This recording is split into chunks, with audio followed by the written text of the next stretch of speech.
있습니다. 과제로 이렇게 글을 써서 올려주셨는데요. 아주 재밌게 잘 읽을 수 있었습니다. 그래서 이제 허남춘 선생님의 이 책을 들어가는 전체적인 방향이랄까? 우리 공부의 포인트는 오늘 못 오셨지만 향모쌤의 글부터 시작해서 미숙쌤의 글과 그리고 정복쌤 글이시죠? 시원 선생님의 글이. 그렇죠, 그렇죠. 네. 정복쌤 글까지 읽으면 되는데요.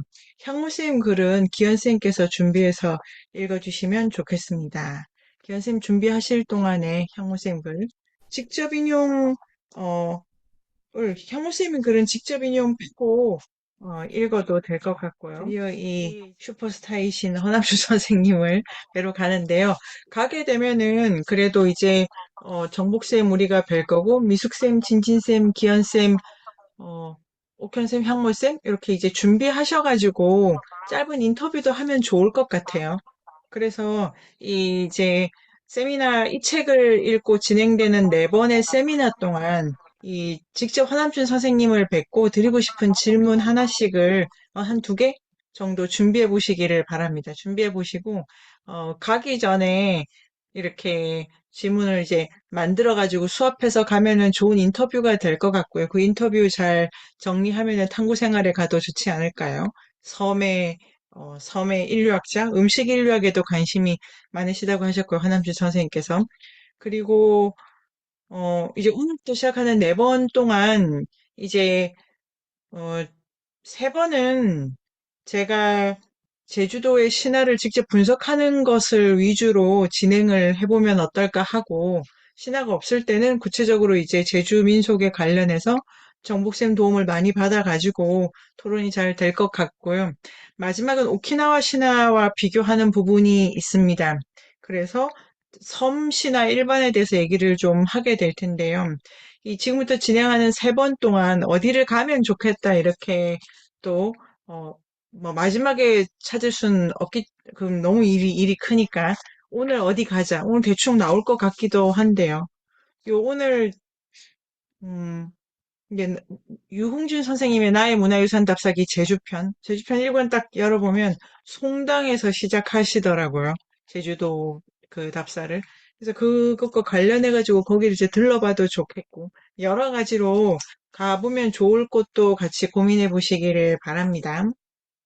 그러면 일단, 향모쌤과 미숙쌤과 우리 정북쌤의 글을 먼저 읽어볼까요? 네.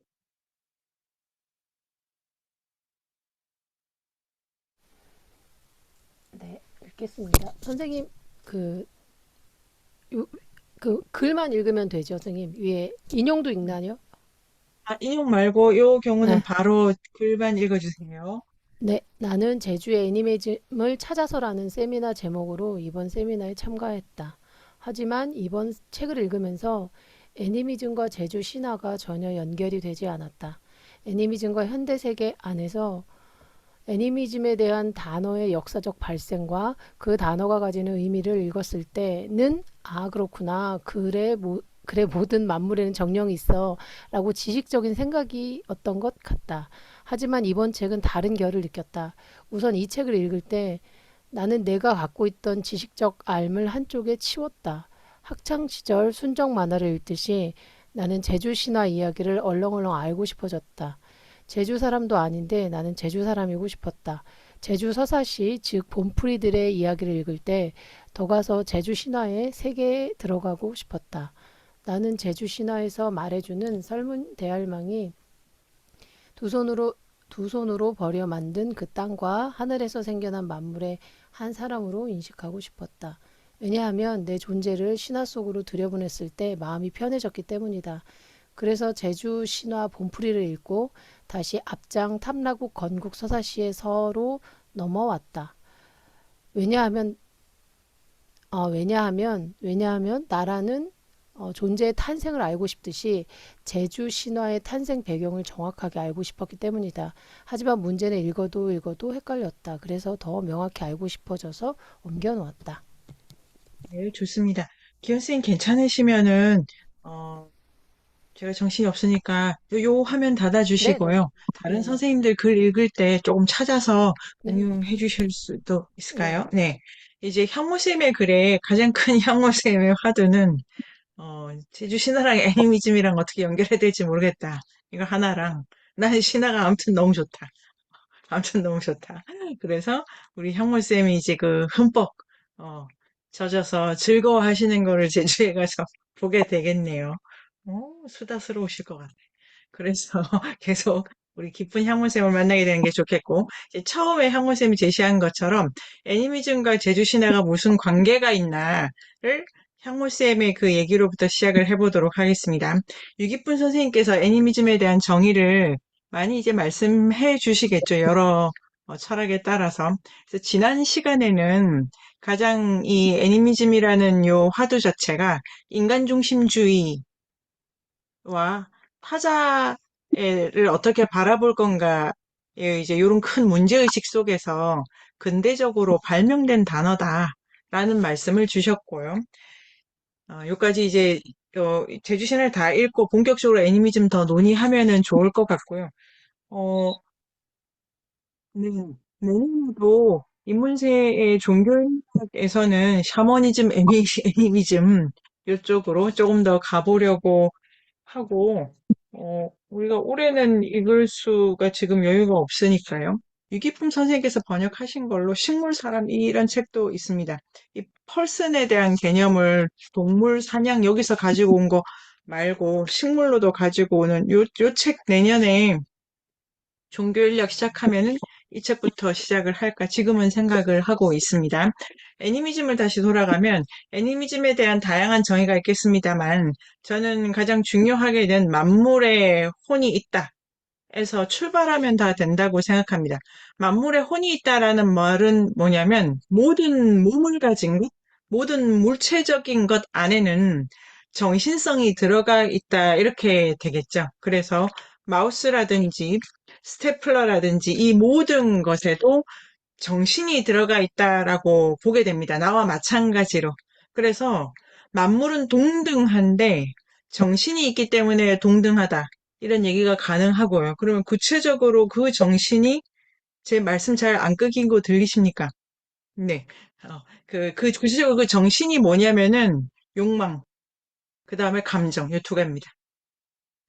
사람이 욕망이 있고 감정이 있듯이 만물은 다 영혼이 있고, 그, 정신적인 것이 있고, 그걸 영혼이라고 하든 정신적이라고 하든, 그 차원에서 핵심적인 건 욕망이 있고, 그 다음에 감정이 있다.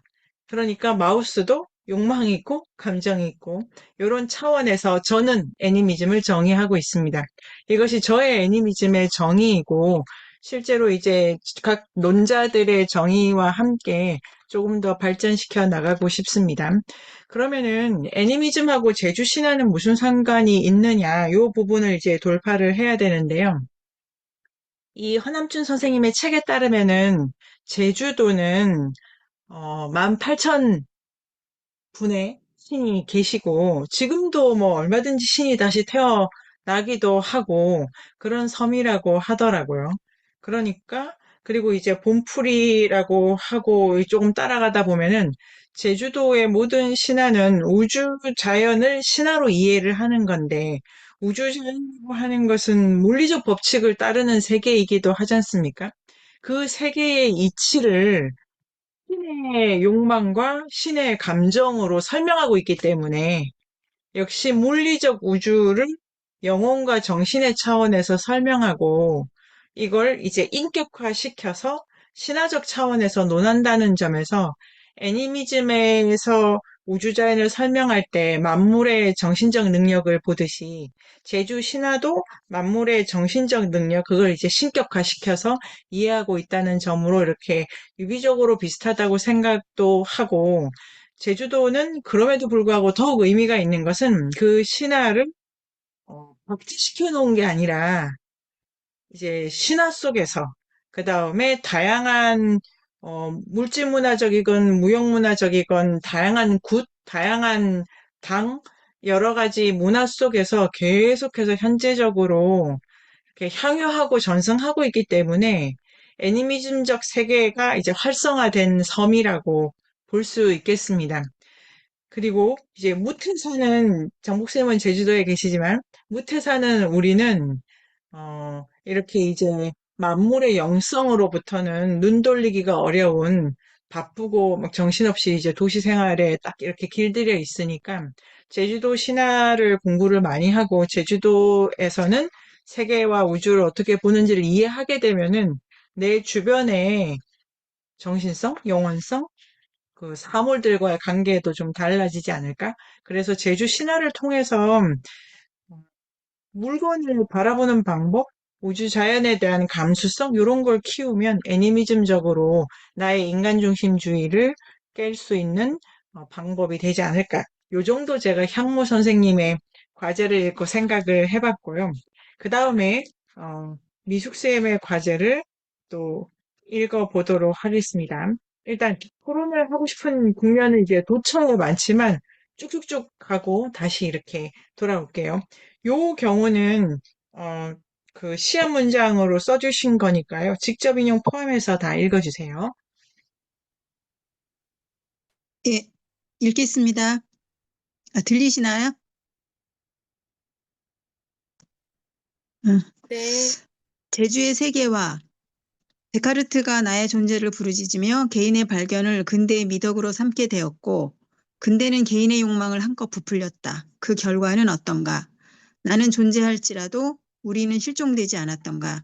우리 마을, 우리 지역, 우리 모두는 실종되고 격차는 더욱 커졌지만 치유되지 않고 있다. 이제 다시 우리를 회복해야 한다. 제주는 그런 공동체 문화가 가장 잘 보존되어 있어 가능성의 땅이다. 이 공동체 문화는 어떻게 지켜져 왔는가? 바로 제주의 마을 신앙과 더불어 이야기와 민요와 민속이 지켜질 수 있었다. 수천 년 내려온 신앙 공동체가 우리를 지켜내면서 사람을 살리고 사람을 애워싸고 있는 자연을 살려왔다. 인간과 자연이 함께 중시되는 미래지향적 가치가 바로 제주의 오래된 과거 속에 있다. 인간과 자연이 함께 중시되는 미래지향적 가치가 실현되려면 땅과 그 땅을 둘러싼 자연 환경이 훼손되어서는 안 된다. 그럼에도 개발을 목적으로 자연을 망가뜨린다. 우리 마을, 우리 지역, 우리 모두를 위한다는 명목하에 결국은 기업, 더 나아가 개인의 욕망을 충족시키기 위한 것이 아닌가 하는 생각을 해본다. 제주 주민들 스스로도 삼나무, 팽나무 등이 베어지고 벌목되고 주변에서 벌어지는 골프장 개발, 케이블카 설치 등에 대해 우려를 하고 있다고 한다. 저자 허남춘 선생님은 본인의 또 다른 저서에서 자연은 관리하는 것이 아니라 사고의 중심에 자연을 놓는 것이라고 하며 인간이 자연을 관리하지 말고 자연이 인간을 포용하도록 하는 방식, 즉 이것이 지속 가능한 삶의 방식이라고 하였다. 사실 내게 있어 제주도라고 하면 예전에 얼떨결에 한번 여행했던 곳이었고 앞으로 시공간적 환경이 가능하게 되었을 때 남들처럼 한 달 살기와 같은 것을 해보고 싶은 곳일 뿐이었다. 한마디로 제주는 그저 나에게 여행을 할 만한 여러 장소 중에 하나였다. 얼마 전 이제는 고인이 된 김영갑 사진작가의 그 섬에 내가 있었네를 읽고 제주도를 관광지 정도로 여겼던 내 생각, 얄팍한 내 마음이 조금 부끄러웠다. 제주도 출신도 아닌 사진작가의 제주에 대한 극진한 사랑이 가슴을 뭉클하게 했기 때문이다. 이후 그 작가가 죽기 전까지 심혈을 기울여 만든 두모와 갤러리를 꼭 가보고 싶었고 제주에 대한 생각이 조금 깊어졌다. 생각과 마음의 지평이 넓어지면 보이지 않았던 것, 들리지 않았던 것들이 보이고 들린다. 구독하고 있는 작은 책을 통해 제주 화북공단 이전에 관한 주민들 간의 갈등 과정에 관심이 갔고 다행히 주민 수용성이 확보되지 않아 장기 과제로 검토할 수밖에 없게 되었다고 하니 일단은 무산된 것으로 보인다. 그러나 그 과정에서 주민들 간의 찬반으로 나뉘어 갈등이 심화되었고 서로 화해하고 안정을 찾는 것은 결과적으로 마을 공동체의 몫이 되니 안타까운 일이기도 하다. 이처럼 개발은 자연을 훼손하는 것만이 아니라 사람들을 서로 갈라놓기도 한다. 또한 이것이 끝은 아닐 것이다. 인간의 욕망과 탐욕은 끝이 없으니 같은 일은 늘 반복되는 것이 아닌가. 작년 여름 휴가철을 앞두고 유럽의 유명 관광지인 바르셀로나, 말라가, 나폴리, 밀라노, 베네치아 등에서 오버 투어리즘에 반대하는 지역 주민들이 관광객들을 향해 물총을 쏘는 등의 격한 시위를 벌였다는 것을 본 적이 있다. 시시비비를 넘어 관광지가 아닌 삶의 터전을 지키고자 하는 그들의 절박함이 느껴지기도 한다.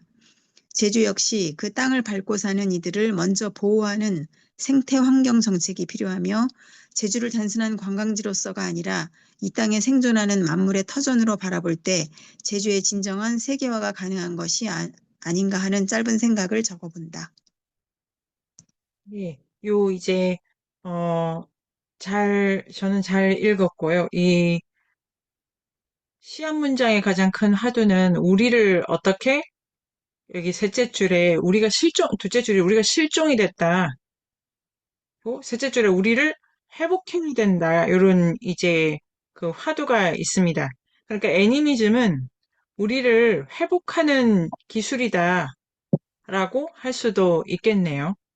그래서 애니미즘 우리를 회복하는 기술이다. 그 다음에 이제 허남춘 선생님의 책에서 우리라고 하는 것을 어떻게 회복할 건가에 대한 여러 방법을 민미숙이라는 그 학인이 이렇게 추적한다 이러면 그 기준으로 이제 이 책에 대한 서평도 쓰여질 수 있겠죠.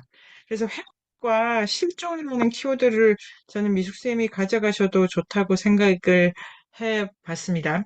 그 다음에 이 글을 글로써 보면은 어떤 그 좋은 문제의식이 있냐면, 우리라고 하는 그 지평을 확대했을 때, 우리가 일반적으로 저지르게 되는 어떤 실수는 타인의 삶과 타인의 시공간을 쇼핑하듯이, 관광하듯이 갔다가 돌아오는 건데, 보통 내 지평을 확대한다면, 그런 방식이 아니고, 내가 우리라는 것을 가져가 보고 싶다라고 하는 그 미숙쌤의 아이디어나 이렇게 고민도 들어가 있는 글 같아요.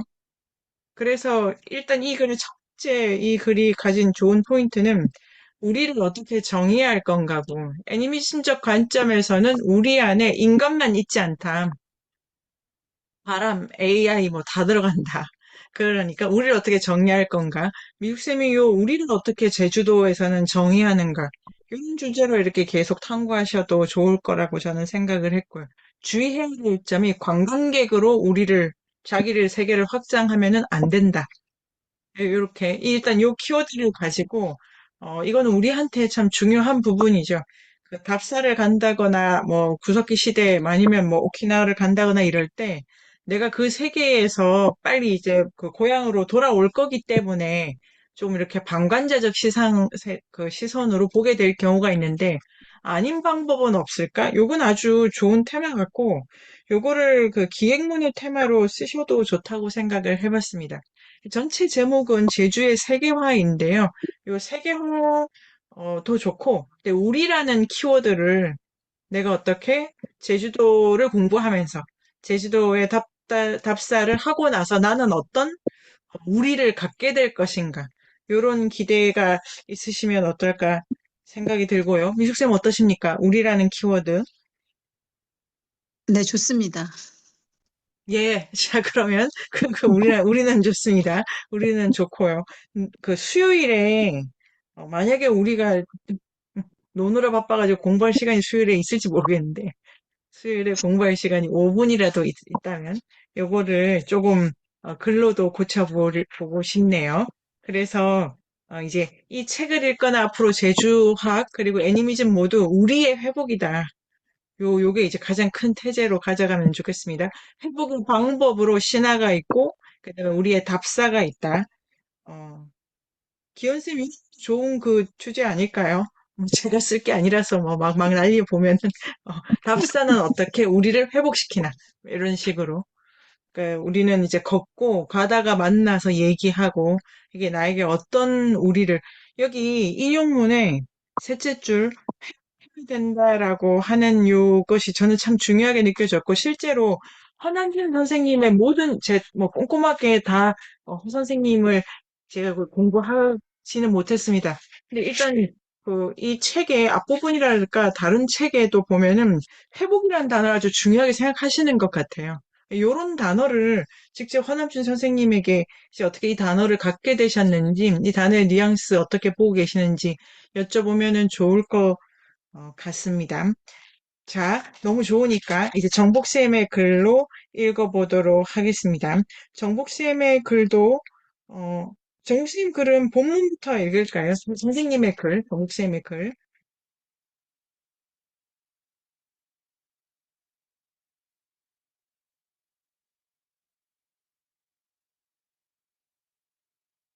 정복쌤 소리가 꺼져 있습니다. 소리. 아, 됐습니다. 네. 우리가 책으로 읽는 그리스 로마 신화는 매우 오래되었다고 생각하지만 기원전에 기록할 당시에도 이미 유출된 것이 많아 지극히 제한된 분량이라는 글을 읽은 적이 있다. 그 정도로 신화의 역사는 오래다. 좀 잘못 쓴 것 같아. 역사가 오래다기보다는 오래 보존하기가 구비연승되기가 어렵다. 낙가자와 시니치에 의하면 후기 구석기 시대 인류 뇌의 변화에 따라 신화적 사고가 탄생했다고 했으니 그럴 만도 하다. 그리스에는 신전이 남아있지만 아직도 제의를 지내거나 신화를 구현하는 것 같지는 않다. 제주에는 신전이 없고 나무나 냇가 등 자연물 그대로를 숭배한다. 제주 신화는 60년대까지는 꾸준히 구비 전승되어 왔다. 어릴 때 밤이면 멀리서 들려오는 국거리 장단의 그 음산한 가락을 종종 들었다. 제주에선 마을마다 마을 수호신을 모시는 당이 있다. 같은 마을이어도 웃동네 알동네마다 당이 있다. 당이 클 경우에는 메인 신방, 그 당에 매여서 그 마을 사람들의 문제를 해결하는 신방도 있다. 아이가 태어나면 거기 가서 출생신고를 하고 일생의 안녕을 빈다. 한 달에 한두 번은 공동으로 제를 지낸다.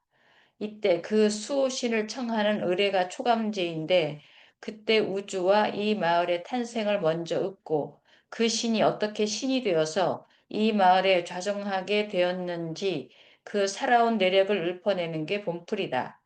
신들은 대부분 부모에게 버림을 받아 이 세계를 떠돌다가 힘을 길러 다시 돌아와 이 마을의 신이 되었다는 내용인데 그 서사가 극적이고 애절하여 모두 집중하며 눈물을 흘리며 공감하고 절을 하며 공경을 표한다. 신방이 목소리가 좋고 구성지면 더 그렇다. 개인적으로는 집안에 우환이 있을 때 집에서도 한다. 병에 따라 큰 굿을 할 때는 굿에 이 같은 절차를 모두 따른다. 우리 집에는 20대였던 외아들이자 큰아들인 오빠가 올해 병석에 있어서 큰 굿을 3번이나 했었다. 동네에 생긴 지 얼마 안 되는 교회와 파출소에서 와서 굿판을 엎었던 기억이 있다. 소소한 우환에는 절차 없이 정성만으로도 충분하다. 90이 다 되어가는 우리 마을 어르신들을 모시고 차로 10분 정도 안 걸리는 우리 마을 당에 가본 적이 있다. 옛날 우리 마을 여인들로부터 받았던 섬김의 영광은 간데없고 냇가의 여러 나무들 중에 한 그루의 나무였는데 어르신들은 그 나무를 가리키며 저기 계신 할머님이 몇십 년 만에 찾아온 자신들을 보며 아이고 이제 너도 늙었구나 하는 것 같다며 눈물을 흘렸다. 저기 좌정해도 팔만 대천 세계 일을 모두 아신다고 확신에 차서 말했다. 아들, 딸들이 위험한 고비가 여럿 있었는데 이렇게 저렇게 구안해 주었다고 하고 새해 추석 명절에도 여기에 새벽에 먼저 와서 제를 지냈노라고 한다. 물이 귀한 이 동네에서 새벽에 샘물을 깃기 위해 호롱불을 들고 이 험한 계곡을 더듬며 찾아갔던 일도 어느 해인가는 바람이 유독 많이 불어 소마국간에 마른 걸음들이 날려 쇠막 입구를 막아버렸기 때문 동티가 났다고 신방이 말해주어 그때 매우 말조심을 했고 도가 막히지 않도록 조심해서 죽을 뻔했던 아들이 낳았다고 했다. 도를 막는 것, 즉 소통하지 않는 것이 얼마나 문제인가를 우리에게 자연은 말해준다.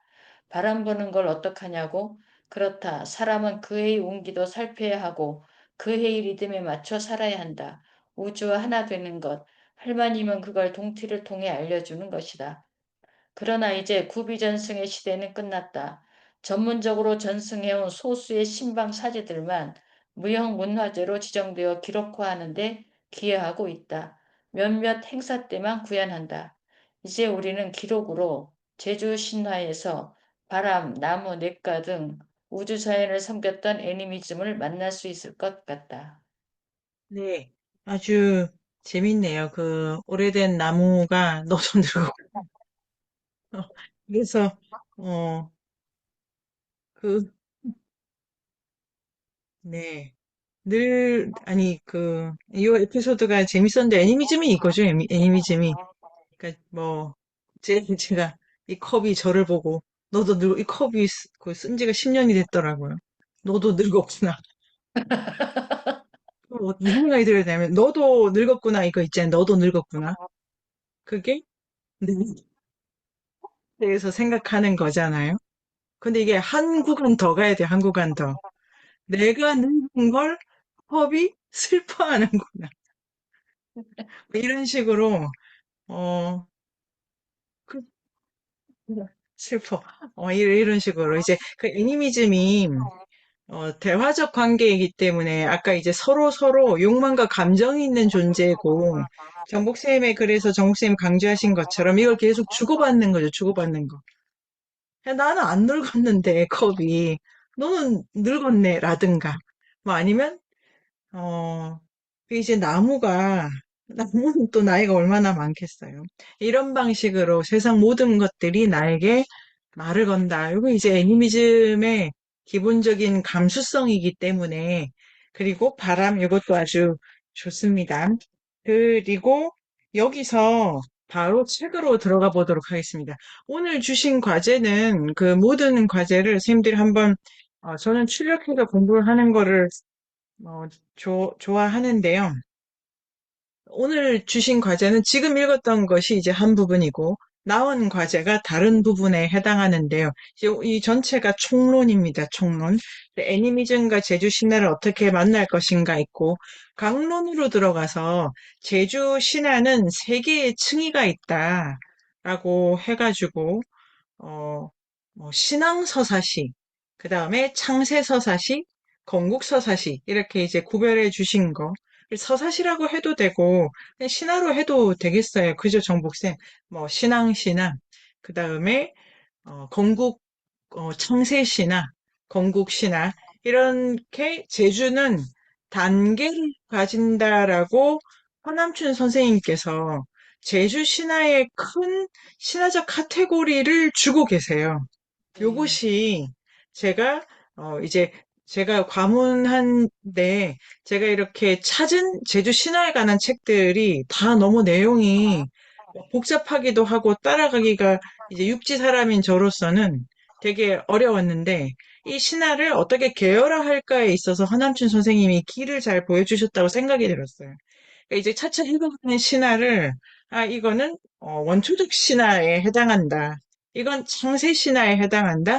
이건 건국 신화에 해당한다. 이 카테고리 안에 넣고 분류를 하면서 보면 제일 좋을 것 같고 제주도, 오키나와 물론 우리 개똥 부어가지고 하와이도 가고 뭐 여러 섬을 이 남은 생애 동안 가게 될 텐데요. 여러 번 가게 될 거니까 가장 크게 시작하면 좋은 신화가 이렇게 창세 신화네요. 요 이문세에서 창세 신화 중에 하나로 오늘 다루게 되는 그 할머니, 설문 할머니, 요 신화는 한번 그 탐사를 갔다 온 적도 있지만 다시 또 봐도 될 것 같고요. 제가 생각한 거는 한 중심으로 쭉 그 보면 어떨까 이런 생각도 조금 들더라고요.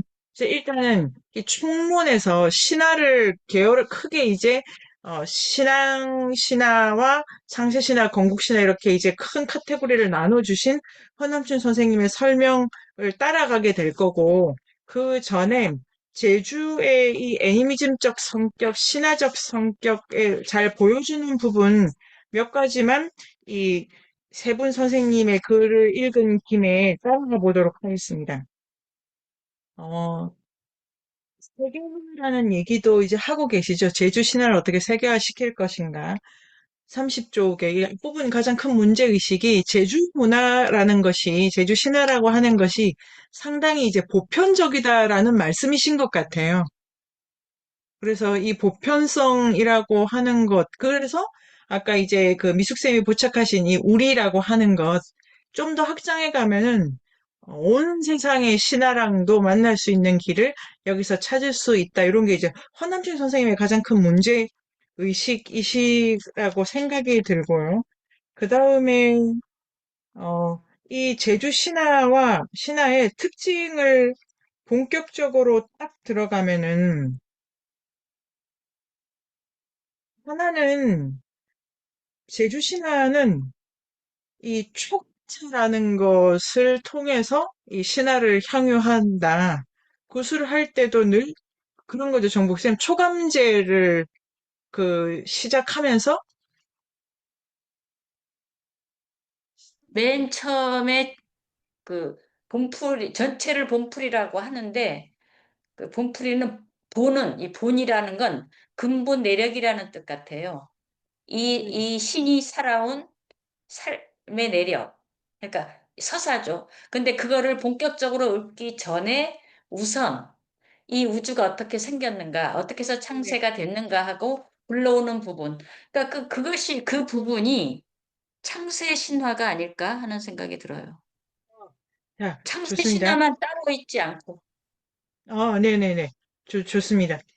어, 창세신화, 이게 이제 책마다, 이게 신화책이 또, 책마다 또 조금씩, 그러니까 예를 들면 다르고. 엘리아드가 다루는 신화의 정의라든가, 조세 캠베일이 다루는 신화의 정의라든가, 레비스트루스의 신화의 정의가 또 약간씩 그 포인트가 다른 점이 있어서 우리가 계속 이렇게 이제 공부하면서 익혀나가면 되고요. 다 좋고요. 그런데 이 제주는 모든 신들이 자기, 당을 갖는다. 자기 집자리가 있다. 앉을 자리가 있다. 그걸 좌정한다라고 했는데요. 이게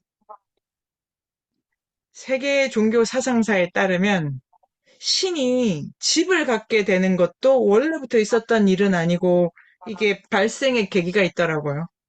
음. 엘리아드의 이론에 따르면 고대 히타이트 문명에서부터 신이 생긴다. 용기 있다. 신이 자기 자리를 가져야 된다라는 의식이 싹튼다 이런 게 있기도 했습니다.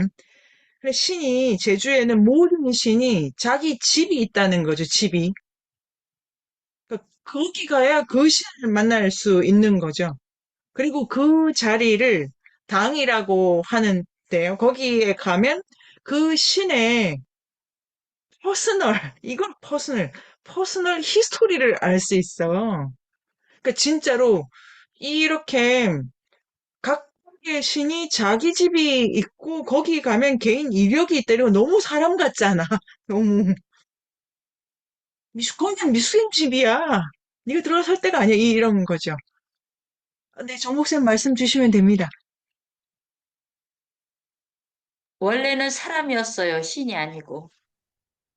네네네네네. 원래는 신이 아니고 사람이었는데 어떻게 해서 신이 되어서 여기에 와서 좌정하게 되었는가. 그래서 사람에서 신으로 승격한 이야기죠, 결국. 네네.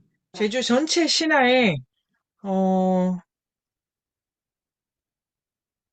신화에 사람이 신이 된 경우도 있고, 원래 신인 경우도 있고, 사람이 신이 된 경우에 좌정을 한다, 그 다음에 당을 갖는다. 원래 신이 된 경우도 또 땅과의 긴밀한 관계를 가지는 경우도 있고. 그래서 제주 신화의 가장 큰 특징 중에 하나가 신이 자기의 공간과 매우 자기의 영역을 갖고 자기의 활동 무대가 있고 자기 개인 이력이 있고 그런 부분을 특징을 가질 수가 있고 그 다음에 그런 신하고 구체적인 사람이랑 관계를 맺는 방식이 제주도에서는 매우 자주 적극적으로 확인할 수가 있는데 허남춘 선생님의 책에 따르면 우리 공부 부분에서 두 개 할 수 있습니다. 그러니까 34페이지에 초감제라고 하는 게 있다. 이거죠, 초감제. 초감제는 당마다 좌정한 신이 있는데 신이 그 신에 대한 굿을 하기 전에 초감제라고 해서 우주가 어떻게 하는 내력부터 풀어가지고 이 굿을 버린 이 신의 이야기까지 오고, 그 다음에 이 구슬하는 나까지 오는 거죠. 초감제부터 시작을 해가지고. 제가 드리고 싶은 말씀은 신화를 시작을 할 때 각각의 신이 다 있는데 그 각각의 신을 다 어떤 신이든 우주론에서 시작을 해서 각각의 신하고 구체적인 나하고 만나는 방법을 제주도는 초감제라는 형식으로 갖고 있는 거죠. 갖고. 그래서 이 신화는 우주랑 나 사이를 이 하나하나 연결을 하는 양식이 있는 거예요. 그러니까 예를 들면 제우스하고 오선민하고 연결을 시켜주는 그 방식이 고대 그리스 사회는 있었을 거고 지금 우리는 이제 잊힌 지 오래인 거죠. 잊힌 지. 예를 들면 공주도 무슨 신화가 있을 텐데 그 신화랑 저랑 어떻게 연결시킬 수 있는 방법이 육지에는 거의 남아있는 게 없고 그 신화가 그래서 저는 34페이지 두 번째 문단이 아주 중요해 보였습니다. 구슬 시작에 초감제를 한다. 근데 초감제가 태초의 천지 개벽에서부터 지금 여기의 상황까지 통시적으로 시간을 계속 내려오면서 제시하는 내용이 서두를 장식한다. 또한 우주로부터 제주 어느 마을까지 큰 세상에서 굿하는 장소까지 공시적으로 제시한다. 그래서 시간적으로 태초부터 지금까지를 연결하고 공간적으로 우주, 하늘, 그에서부터 지금 내 자리까지를 연결한다라는 것이 애니메이적으로 말하면은 세계 나와의 관계 설정을 하는 방식이 여기 있다. 그래서 미숙쌤이 보신 것처럼 우리를 어떻게 만들 수 있냐, 할 수 있냐, 방법이 여기 있다. 이거 하나를 제가 봤고요. 다른 하나는 이 음식 부분이었습니다. 음식 부분. 38, 39. 제주도의 무속에서는 음식을 먹을 때 이렇게 시작을 한다. 이것도 이제 참 재미있는 거죠.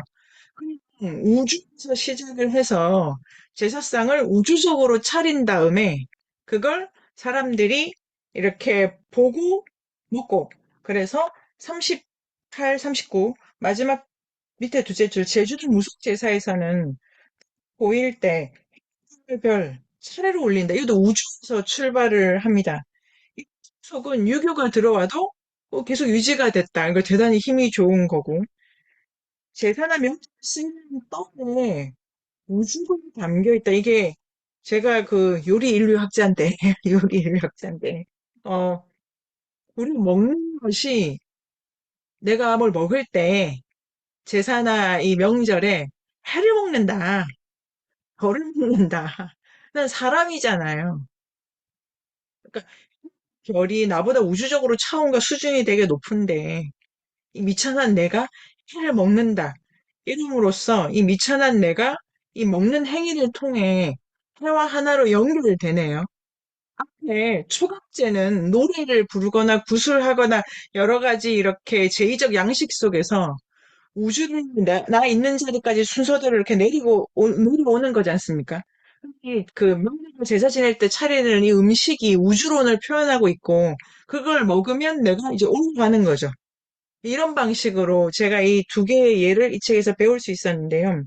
제주의 음식을 해. 두 번째, 39쪽 두 번째, 이름 자체가 재밌어서 가서 먹어보면 좋겠어요. 해달별떡, 이렇게 먹고. 그런데 두 번째 문단에 땅으로부터 하늘의 해달별 순서대로 진설하여 우주를 형상화한다. 제주의 의례 음식은 우주적이죠. 그래서 이게 내년에 인류학 공부에서 내년에 어, 그 또 다른 하나의 꼭지로 뭔가 뭔가 의뢰 인류학을 준비를 해보는데요. 그때 요 부분 다시 하면 되겠습니다. 의뢰가 뭐냐면은 재산 드리는 일이 우주 정연 배열과 조화를 구축하여 인간 세계의 질서와 평온을 기원하는 일, 그러니까 제사상에 해 위치, 달 위치, 별 위치가 있고, 그걸 내가 이 평범하고 미천한 오선민이 제사 음식을 만들어가지고 해달별 위치를 이렇게 맞추고 있잖아요. 그런 방식으로 조화를 인간이 구축해. 그렇게 되면 우주가 조화롭듯이 인간의 질서와 평온을 기원해. 그래서 제주의 제사는 우주적 차원의 조화를 모색해서 인간적 차원의 조화를 만드는 일이다라고 허남준 선생님이 해석하신 거를 볼 수 있었고, 것도 그렇지만 그 다음 줄에 각각의 우주를 상징하는 음식을 먹으면 내가 기운이 복돋아져. 그래서 내 자신, 이게 제주의 신화의 창세 신화라고 하는 것은 제주식 창세 신화, 허남준 선생님의 정에 따르면은 이 창세 신화는 거인 신화류의 그러니까, 제주도라는 섬을 누가 어떻게 만드는가를 설명하는 신화를 창세 신화로 허남준 선생님께서 보시는 것 같아요. 그 경우에도 우주를 몸으로 표현하는 거죠. 예를 들면 설문대 할망의 몸이라든지 똥이라든지 뭐 아들의 뭐 모습이라든지 이런 걸로 인신의 모습으로 섬을 이해를 하는 부분이 있고 여기 음식 같은 경우도 어떻게 되냐면은 내가 뭘 먹으면 나 자체가 우주가 되는 거기도 하지 않습니까? 그래서 우주 질서하고 인간적인 질서를 계속 오버랩 시키는 제주의 이 신화적 애니미즘적 세계를 여기서 볼 수 있었고요. 제주의 음식은 천지와 1월이 탄생하던 당시의 우주의 질서를 담아내려 하네요. 그러니까 태초 질서가 가장 조화롭고 그걸 음식으로 매 명절마다 매 제사 때마다 반복해서 이 태초의 질서를 재현하고 있는 거죠. 태초의 질서를. 그래서 담아내면 자연의 순행으로 풍요가 도래한다. 이런 고대적 심성이 있다. 이렇게 이제 설명해 주신 이 부분이 제주도는 우주론하고 인간론을 계속 오버랩 시킨다는 것도 인상적이고, 그리고 원초적인 조화를 제사를 통해 반복한다. 그것이 풍요다. 이렇게 되면은 허나비 선생님이 쓰레기 버리는 거 싫어하시고 여러 가지 이제 산업 이런 거 너무 과하다 이렇게 그 글을 많이 써주셨는데요. 계속 증식해서 뭐 많아지고 이런 게 아니고 제주는 순환을 최고의 풍요라고 생각한다. 요거까지도 볼 수가 있었습니다. 그래서 여기까지 하면 선생님들 어떤 생각이 드십니까?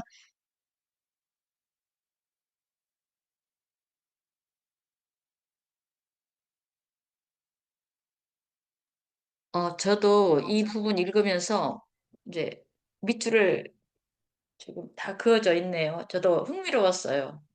그러니까 어릴 때 이 떡을 상당히 그 분별했다는 생각이 들어요. 그러니까 저는 이 떡을 만들어 본 세대도 아니고 구경도 거의 못했어요.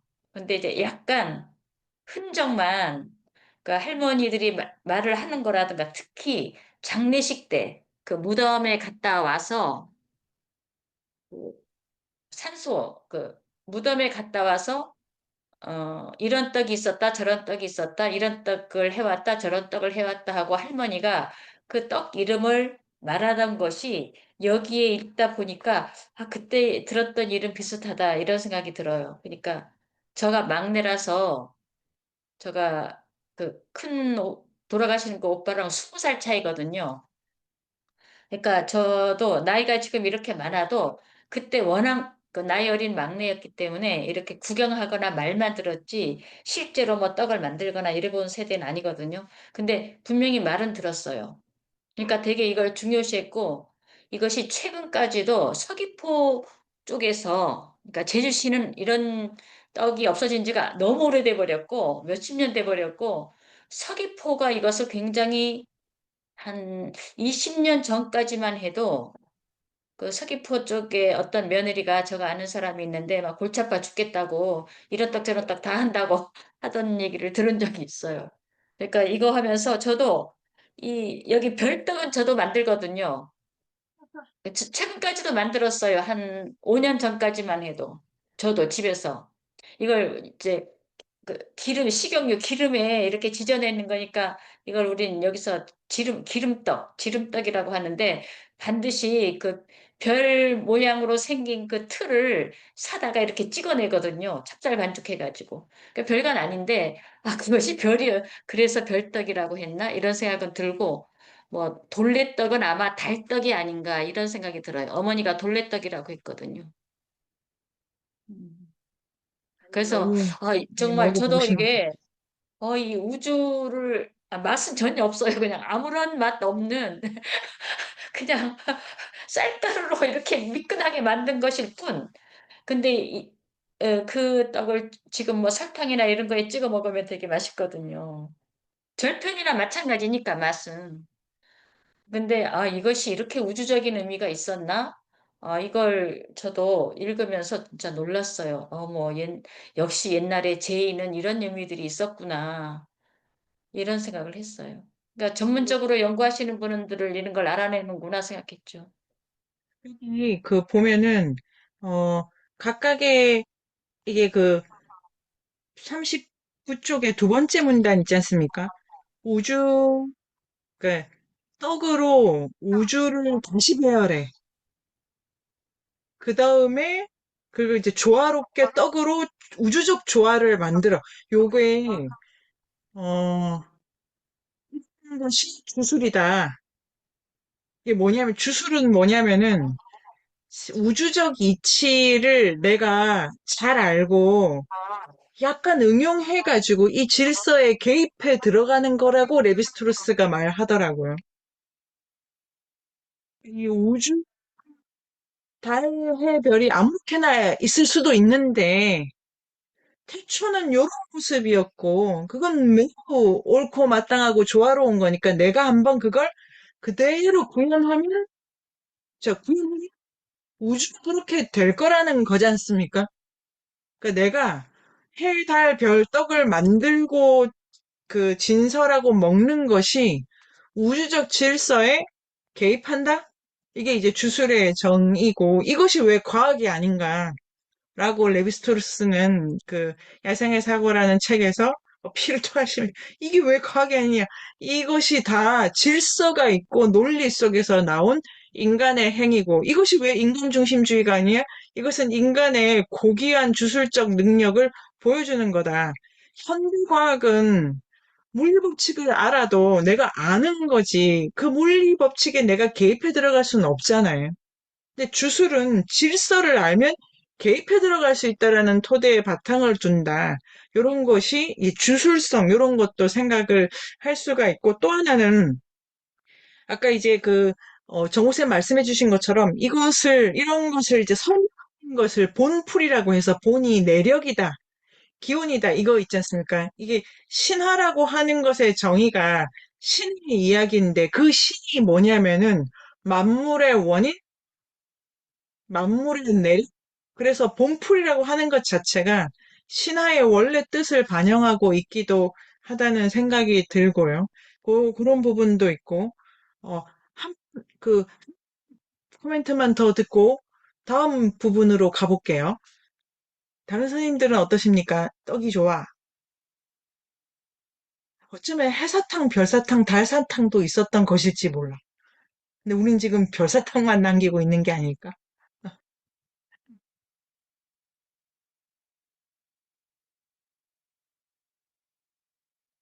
큰 감동을 제가 못 드린 것 같고요.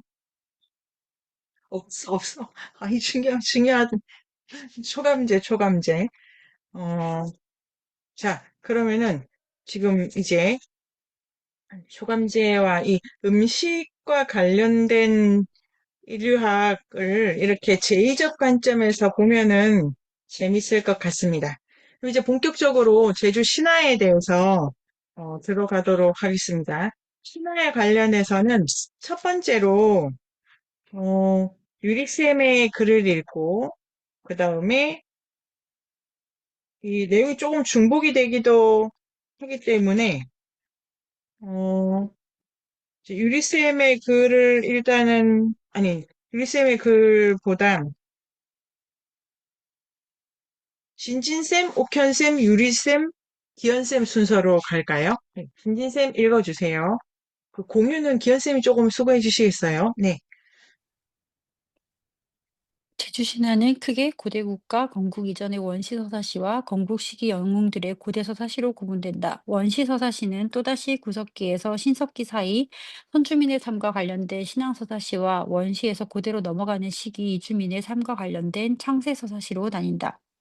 쉽게 말해 처음 제주 섬에 들어와 살게 된 선주민의 이야기, 신앙서사시 이후 다른 곳에서 제주 섬으로 들어오게 된 이들의 이야기, 창세서사시, 또 그 이후 탐나구 건국과 관련된 이야기, 고대서사시가 있는 것이다.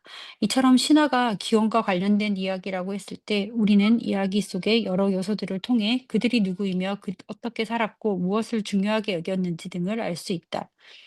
나는 제주 신화에 타 지역과 다른 신화적 요소가 있다는 점이 흥미로웠다. 바로 신화의 주인공이 하늘에서 유래하는 것이 아니라 땅으로부터 솟아났으며 통상의 역사와 달리 강력한 문명을 가진 이주민이 아닌 선주민이 나라를 세웠다는 점이다. 제주 신화에 의하면 선주민은 수렵 생활을 했다. 이주민은 바다 건너 이곳에 망아지, 송아지, 오곡 종자로 대표되는 목축, 가축 농업 기술을 가져왔다. 하지만 탐나 건국과 관련된 신화들을 통해 우리는 나라를 세운 이들이 땅에서 솟아난 선주민임을 알 수 있다. 허남춘 선생님도 이야기하듯이 대부분의 국가들이 의 초기 모습은 청동기나 철기와 같은 강력한 문명을 가진 이주민들이 세우고 선주민들을 지배하는 방식으로 그려진다.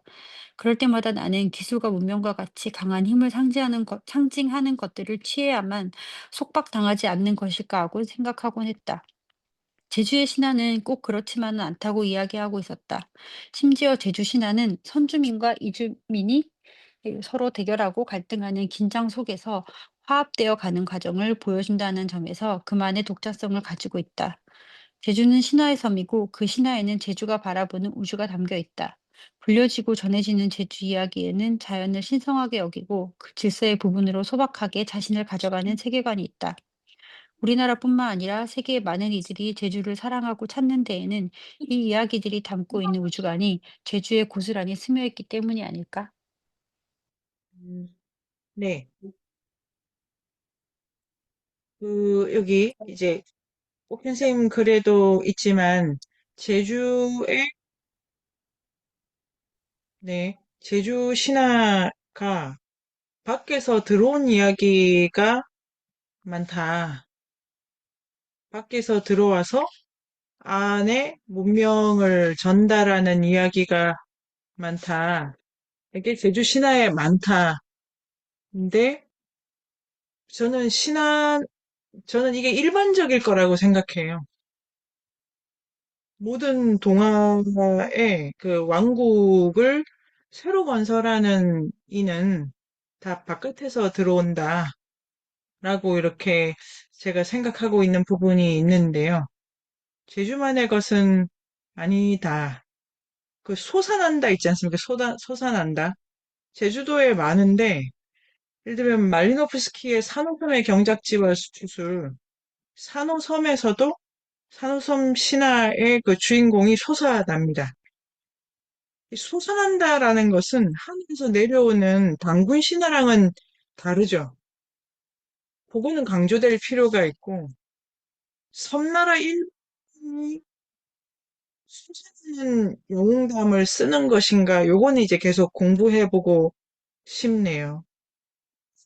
이게 제가 공부를 계속 열심히 읽으면 조금 비교할 수도 있지 않을까 생각을 하는데, 어, 예를 들면은, 내일, 내일 시간에, 인문사 해양인력 시간에 다루는, 내일이 아니구나. 그 다음 달 영화로 보게 된 네네츠족의 신화를 제가 봤는데, 네네츠족은 시베리아에 있는 부족의 신화인데, 공주에 대한 어떤 이해가 없었고, 그 지만지에서 펼친 책에, 다른 데는 네네츠족도 창세 신화가 있을지 모르겠습니다만, 창세 신화를 특별하게 더 잘 보존이 되어 있는 것 같아요, 섬에. 근데 창세의 주인공, 그 다음에 창세의 문화적 영웅, 여기를 좀 더 만드는 거는 섬나라 신하들에서 확인이 많이 된다. 뭐 이런 것도 이제 말씀드릴 수 있고. 그래서 지금 진진쌤께서는 밖에서 누가 오는 이야기를 어떻게 봐야 될까라는 문제의식 있지 않습니까? 그거는 그 신화 인류학적으로는 되게 중요한 부분이다. 근데 솟아난다 있잖아요. 솟아난다. 솟아난다는 거는 미르치아 엘리아드의 세계 종교 사상사에 따르면은 기본적으로 곡물 신화고 솟아나는 거는 여성이었어요. 여성. 농경을 여성 지모신 신화로 가지고 간 예를 미르치아 엘리아드는 서양의 그 신화에서 정리를 했거든요. 그러니까 솟아난다, 곡물 신화, 여성. 요 유럽의 데메테르 신화라고 미르치아 엘리아드는 쓴 적이 있습니다. 근데 제주도는 솟아난다 여기를 수렵 신화라고 하고 밖에서 건너온다라고 해서 밖에서 들여온 것으로 농경, 그 다음에 가축 이렇게 들어와 있으니까요. 이게 그 이분화시킬 수는 없지만 이렇게 이제 또 다른 이런 식으로 또 보는 거는 재미가 있고 여기서 우편쌤의 글을 읽어보면은 좋겠습니다. 이거 카페라서 너무 시끄러우시면 다른 분이 읽어주셔도 되고요. 괜찮으신가요? 괜찮으세요? 네. 네, 괜찮습니다. 12세기, 네, 12세기까지 유지된 탐나국의 자치가 무당의 무가를 통해 전해져 온다는 점이 놀라웠다. 구비 문학인 민요, 설화, 무가는 세상과 인간의 기원, 후창민과 이주민의 역사, 수렵신과 해양신에 대한 믿음 등 철학, 종교, 역사의 혼합물 범벅이다. 고대의 육지의 이주민이 제주의 환경에 적응하기는 매우 어려웠던 것 같다. 제주 토착민들은 이주민이 가져온 참새 쇠사시를 누리고 한나가 땅에서 솟아났다는 신화소를 가진 건국 서사시를 만들게 된다. 한나부 건국 서사시에 성씨가 결합한 것은 훨씬 후대의 일일 것이고 창세 서사시를 담당했던 세력과 건국 서사시를 내세운 집단은 서로 달랐을 것이 자명하다. 그 이유는 땅에서 솟아난 탐나의 고유한 신화소 때문이고 이런 화소는 전 세계에서 제주가 가장 많기 때문이다. 그래서 어느 쪽을 보더라도 탐나국 역사를 본토의 역사에 종속시켜 이해하는 것은 부당하다는 점에 동의한다. 제주의 서기 본향당 곰풀이는 수렵신을 대상으로 하는 당신화이다. 해고적 인간의 생업활동은 수렵과 채취였다. 따라서 서기 본향당 곰풀이는 사냥하는 행위와 사냥을 관장하는 신에 대한 이야기로 가장 오래된 신앙 서사시이다. 바람과 사냥의 관계를 알려주는 바람웃도라는 신이 출현하며 흉계지를 통해 인간이 도구를 사용하여 사냥했음을 알 수 있다. 수렵신을 대상으로 하는 신앙서사시 뒤에는 세상이 생겨난 매력, 인류의 기원, 인간 사회 형성 등에 대한 인간의 근원적 관심사에 대한 서사시가 나타난다. 이러한 창세 서사시에는 문화 영웅이 주인공으로 나타난다. 창세 서사시에는 원시에서 고대로의 이행기에 나타난다. 하지만 수렵신을 섬기는 신앙 서사시 속에서 창세 서사시가 성장한 것인지 아니면 신앙 서사시가 다음 시기의 창세 서사시의 영향을 받아 변모한 것인지 정확하지 않다.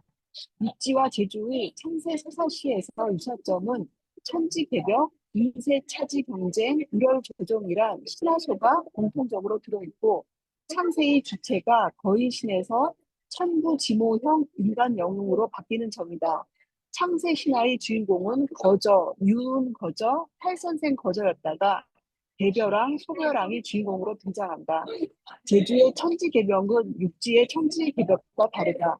제주의 천지개벽에는 천상계의 개입이 없고 창세의 주인공이 땅에서 솟아나고 창세신으로 설문대 할망이 원조이고 남성 거대신은 설문대 할망의 변형이거나 후속형이다.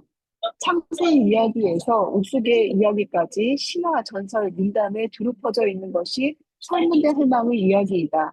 이런 이야기들에 따르면 제수의 한라산이나 360여 개의 오름은 설문대 할망의 작품이다. 이처럼 해문대 할망은 제주의 지형을 만든 인물이기도 하지만 한라산의 산신이나 항해 안전을 돕는 해신으로도 그려진다. 이것은 창세 서사시가 신앙 서사시로 확장되었음을 보여준다. 신앙 서사시를 바꾸는 집단과 창세 서사시를 바꾸는 집단은 달랐을 것으로 본다. 창세 서사시는 이주민이 외부에서 들여온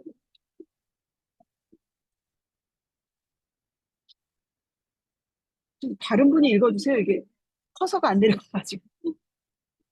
네, 제가 기현쌤 읽게요. 읽어주세요. 네, 제가 읽을게요. 예.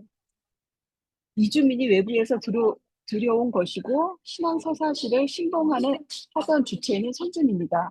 고대 국가 탐라도 건설을 주도한 집단은 선준입니다. 상세서사시와는 다른 땅에서 솟아난 선주민이었다. 제주 선주민들은 탐라 건국 서사시의 주역이다. 제주의 원시 고대 서사시를 시대신으로 나열하면 신앙서사시, 상세서사시, 건국서사시인데 신앙서사시 집단이 건국서사시 집단과 연결된다. 당신화와 건국신화가 서로 연결되고 영향관계에 놓여 있다고 볼 수 있다. 당신화와 건국신화의 상호작용과 선후관계는 파악이 쉽지 않지만 서기 본향단 분풀이나 베네딕당 분풀이 등은 건국신화에 앞선 것으로 파악된다. 네, 그 다음에 유리쌤?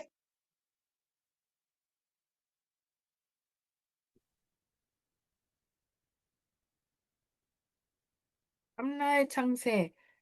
창세는 하늘과 땅이 열린 후 하늘과 땅의 물이 합쳐져 만물이 형성되었다. 그리고 이어 달기 울어 세상이 밝아진다.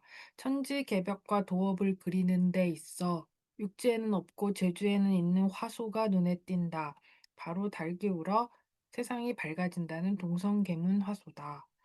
함라의 창세 신화를 살펴보자. 기원 신화는 닫힌 것이 열리고 없는 것이 나타나는 창조적 순간을 표현한다.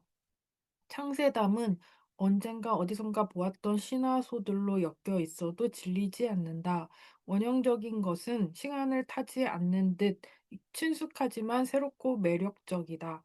제주 신화와 해양 문화에서 전하는 탐라의 개벽 신화는 굿판의 사설로 읊어지고 전승된 것이 기록된 것이다. 종교적 상상력은 신화와 의례를 통해 표현되고 전달된다. 신화는 옛날 옛적에 있었던 일을 담고 있고 의례는 그것을 현재 경험하게 한다. 개벽 신화는 우주적 운동성을 담고 있다. 그것은 열고 닫음의 운동이다. 열리고 닫히는 것은 문이다. 우주적 문을 통해서 출현이라는 사건이 벌어진다. 문을 열고 출현하는 것은 새로운 세상이다. 굿풀이는 비유를 즐겨 사용한다. 천지는 떡징처럼 벌어진다. 상에 올린 시루떡은 서로 붙어 있는 것 같지만 하늘과 땅이 분리될 때처럼 층이 나뉘고 분리된다. 분리와 함께 합성도 일어나는데 이것은 물처럼 합쳐진다. 인용문에서 이슬이 맺히고 구름이 떠오는 것처럼 형태들이 생겨난다고 표현된다. 그리고 모든 것의 새벽을 출현시키는 힘으로 다구름이라는 소리의 요소가 사용된다. 소리는 진동하는 에너지다. 진동은 멈춰 있는 것을 흔들어 일어나게 한다. 또한 진동은 멀리까지 전달된다. 그래서 소리는 신호다. 소리란 흔들어 일으키고 소리 나는 곳을 향하게 하는 힘이다. 소리가 울릴 때 무엇이 시작되었음을 알게 된다. 시작이란 비유하자면 밝아오는 새벽이다. 새벽은 어둠의 지속을 중단시킨다. 어둠이 문처럼 열리고 밝음이 출현하도록 한다.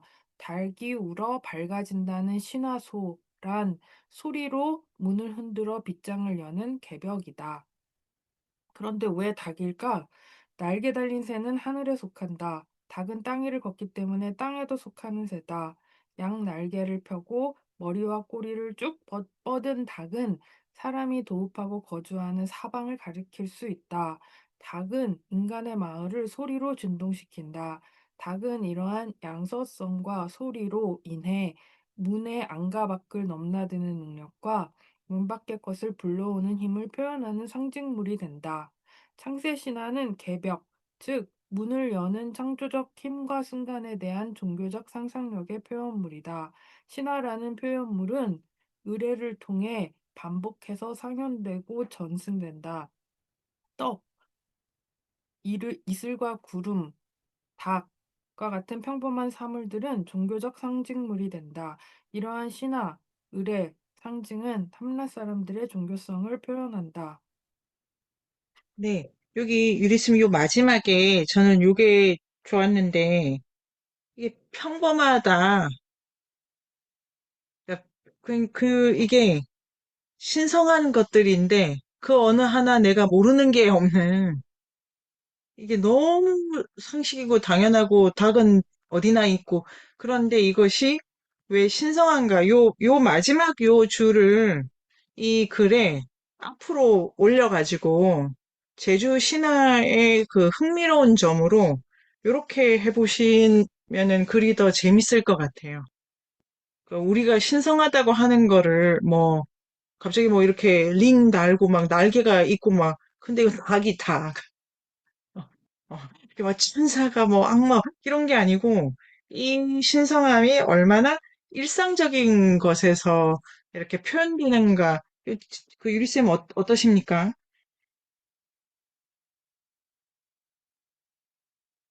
음, 네, 아까도 음식 여러 가지 떡, 인절미, 시루떡 다 맛있는데 그런 평범한 것들이 갖는 그런 의미 같은 게 또 이게 식상하지 않고 너무 신선하게 만드는 그런 게 있는 것 같아요. 그래서 네. 여기도 신선이 아니라 신성한 것에 대해서도 거기까지 어, 가게 되는 게 신화의 힘인가? 흥미롭습니다. 그리고 이 닭을 더 써주시는 것도 좋은 것 같아요. 닭. 뭐 독수리도 아니고 붕새도 아닌 것이 닭이네. 이런 것도 재밌고 좀 유리쌤답게 이렇게 그 해석이 되는 부분이 좋았고요. 그 다음에 그 기현쌤의 글을 읽어요. 우리나라 남단에 위치한 제주도는 섬 가운데 가장 큰 섬이다. 나에게는 따뜻한 휴양의 장소, 화산섬이나 용암동굴 등 특별한 지리적 형세를 가진 관광의 장소로 여겨지는 곳이다. 오늘날 제주도는 우리나라의 일부이지만 과거 천년이라는 세월 동안 탐나라는 이름의 자립적 국가로 존재했었다. 건국 신화는 일반적으로 하늘에서 내려온 존재가 땅을 다스리는 정당성을 확보하는 내용이 많지만 탐나국의 신화는 이와 다르게 주인공들이 하늘이 아닌 땅에서 솟아난다. 이에 제주 신화와 해양 문화의 저자 허남춘 선생님은 이러한 차이가 탐나 사람들이 바다를 중심으로 살아온 해양 능력에서 비롯된 것이라고 본다. 그리고 탐라국 건국 신화에서 수렵을 하던 토착 집단의 농경을 위주로 하는 이주 집단이 경합하는 양상이 드러난다고 해석한다. 허남춘 선생님은 건국 신화의 여신의 도래에 대해서 주목하는데 그중 바다를 건너온 삼 여신이 오국 종자와 송아지, 망아지를 가져왔다는 이야기에서 철기 문화, 직조 문화, 농경 문화가 전해졌음을 의미한다. 알 수 있다. 해양국가 탐라는 바다 바깥의 문명을 수용하면서 새로운 문화를 만든 것이다. 이러한 서사는 수렵채집 사회에서 농경 목축 사회로 전환을 뜻하지만 제주는 한동안 수렵과 농경이 병존하며 과도기를 겪었다. 이 시기의 긴장을 신화, 제주도 일레땅 계열의 본풀이 속 미식파와 육식파의 갈등에서 알 수 있다. 본풀이는 신들의 서사를 노래로 전하는 구비서사시로 사람들이 자연, 바다, 공동체와 맺어온 관계를 기억하는 방식이다. 고대 국가, 건국 이전의 것을 원시서사시, 고대 국가, 건국 시기의 영웅들의 서사를 고대서사시라 한다. 원시서사시에는 신앙서사시와 창세서사시가 있는데 신앙서사시에는 사냥하던 시절의 수렵신에 대한 이야기와 창세 이야기가 겹쳐 있다. 창세서사시에는 우주 형성 원리가 차례로 서술되고 땅에서 솟아난 영웅의 이야기가 겹쳐 있다. 그 후 고대 영웅서사시에는 창세적 요소와 영웅적 요소가 함께 나타난다. 본풀이에 담긴 의미를 파악하는 일은 탐라의 역사와 정체성 이해를 위한 통로가 될 것이다. 잠깐 그 요거 그 마지막 문단 잘 보시면은 기현쌤 정리를 아주 잘 해주셨는데요. 화남춘 선생님께서 요거를 시간적 모델로 설명해 주고 계세요. 신앙서사시, 그러니까 서사시라고 하시고 우리가 이제 신화라고도 할 수 있는 요 전체 내력담이 신앙서사시가 있었고 창세서사시가 있었고 건국서사시가 나온다. 이렇게 이제 해가고 탐라국과 관련해서 건국서사시 여기 이제 딱 맞물려 있고요. 그 다음에 기현쌤이 잘 정리해 주신 것처럼 원시서사시라고 할 수 있는 것은 신앙서사시와 창세서사시인데 이 두 개가 이제 오버랩되는 게 많다. 수렵에 대한 이야기와 함께 땅이 어떻게 만들어졌냐, 이 땅의 여기저기 모양이 어떻게 만들어졌냐가 겹쳐져 있고, 창세서사시에는 우주 형성의 원리가 나온 다음에 영웅이 나온다, 이렇게 설명을 해주세요. 그러니까 영웅감이 붙어야 된다. 제주도 창세 신화에는. 그 다음에 이제 있고, 그 다음에 건국 서사시에는 이게 이제 그러니까 영웅을 훨씬 더 부각하고 이렇게 되겠네요. 이렇게 해서 그 설명 주신 거에 이제 내용을 조금 따라가 보도록 하겠습니다. 62쪽, 뭐 이렇게 보면 초강제라고 해가지고 61쪽부터 우주 내력이 나온다, 우주 내력이. 그래서 천지가 혼합되어 있다. 그 박홍춘본 초감제 여기 보면은 61쪽 첫 번째 천지가 혼합이 되어 있다. 하늘과 땅이 맞붙어 있다. 그 다음에 개벽이 일어난다. 이제 순서대로 원래는 붙어 있었다. 그리고 동방, 서방, 남북방, 방위에 대해서 이엄촌리날의 얘기를 하고 또 방위 이렇게 얘기를 하는 이런 방식으로 우주의 기원이 원래 붙어 있다 어떻게 떨어지냐 이런 게 초감제에 많이 나오고 그다음에 방위에 대한 얘기가 있나 봅니다.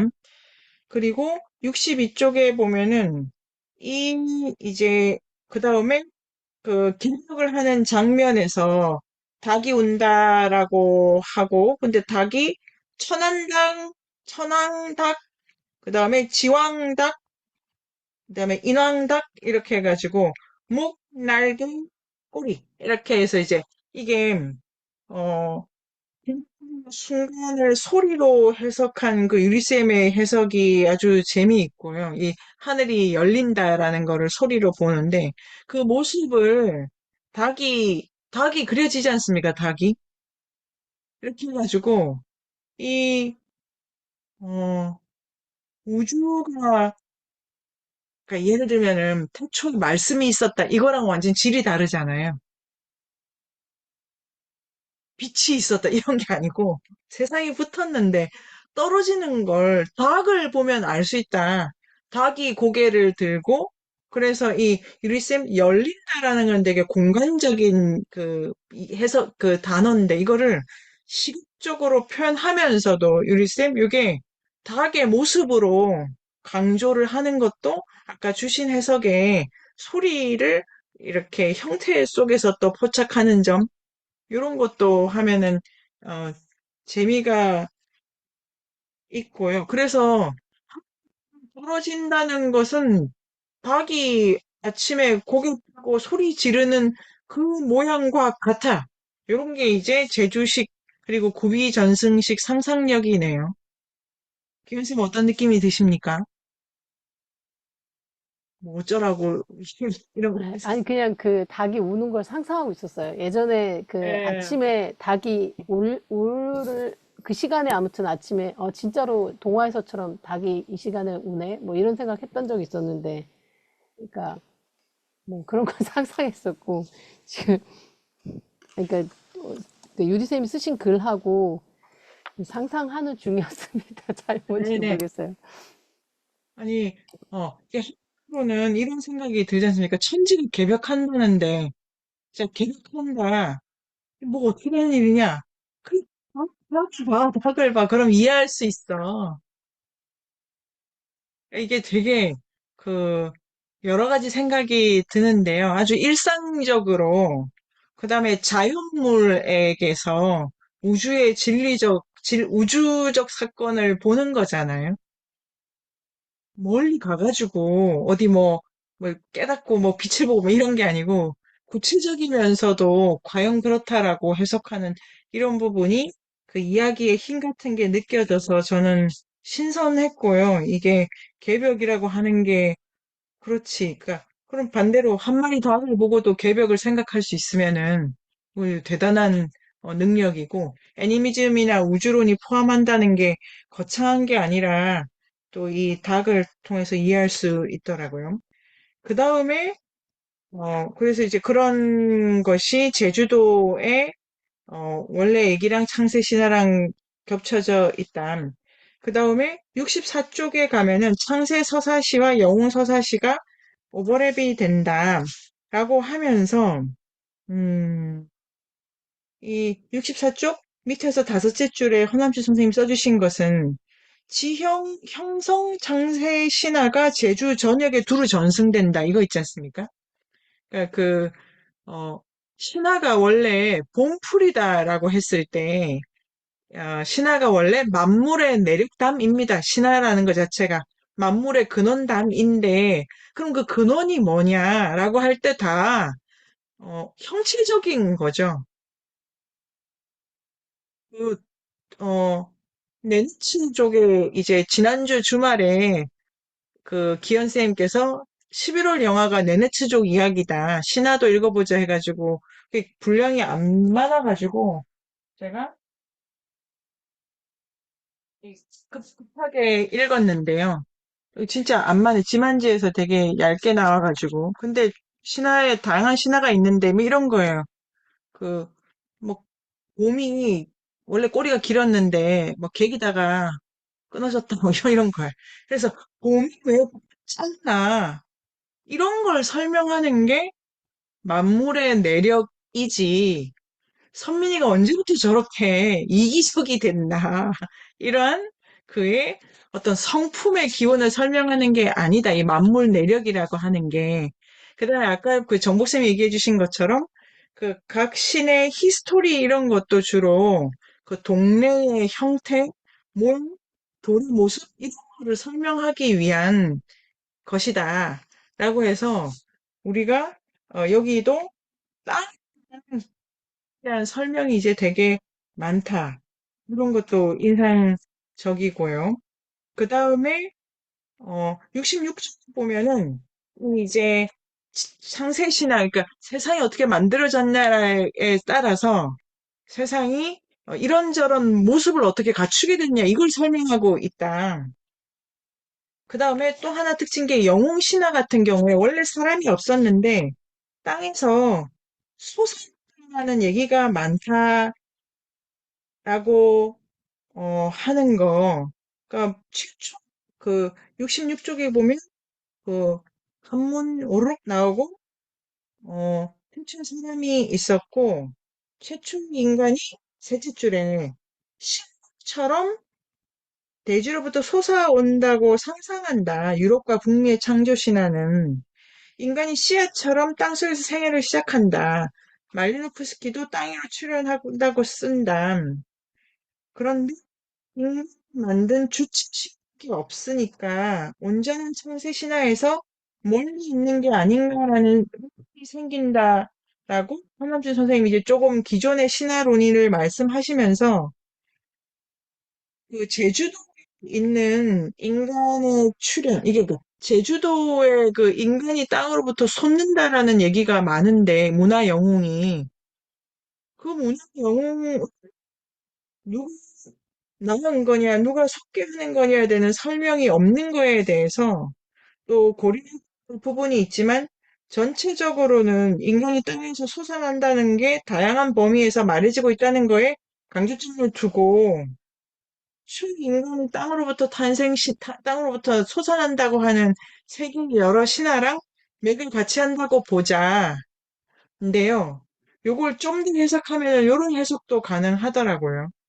신도 땅에서 솟아나고, 뷰도 땅에서 솟아나고, 인간도 땅에서 솟아난다면 모든 건 대지를 근원으로 하고 있으니까 동등하다. 요런 애니미즘적 생각도 할 수가 있고요. 그리고 72쪽으로 가보도록 하겠습니다. 이쪽에, 72쪽에, 자, 그, 요 신화를 미숙생께서 한번 읽어 주실까요? 오늘 72, 73? 요까지를, 일단은 해보게 되겠네요. 미숙생?